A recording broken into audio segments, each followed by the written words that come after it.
The National Weather Service says a tornado definitely touched down in northern Palm Beach County yesterday. We are now just waiting to hear how strong that tornado was.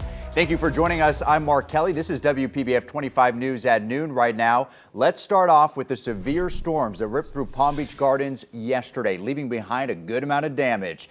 The National Weather Service is now on site in the Gardens trying to figure out how strong exactly that tornado was. Josie Carbonari has been live out there all throughout the morning with a look at where things stand now this afternoon. Josie?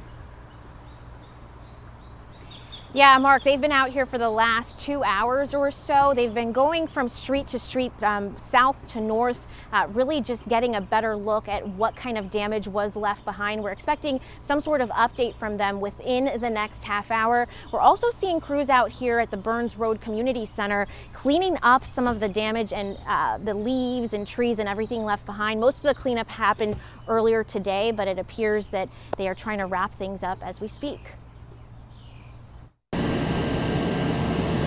The National Weather Service spending the morning working to confirm just how strong the tornado that caused isolated damage in Palm Beach Gardens along Holly, Lilac, and Burns Road was. We received some damage into our pool area. We have fences down. Some of the structures got damaged. Burns Road Community Center seeing most of it.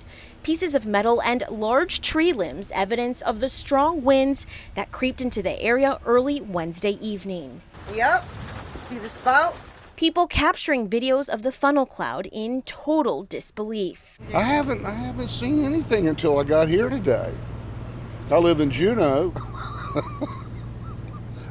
It's a mess. I'm glad nobody got hurt. And the first thing, because there's always lots of children here. Palm Beach Gardens kicking their emergency management hurricane plan into gear, working with fire, police, and public services. We use these events also to help us stay on top and practice.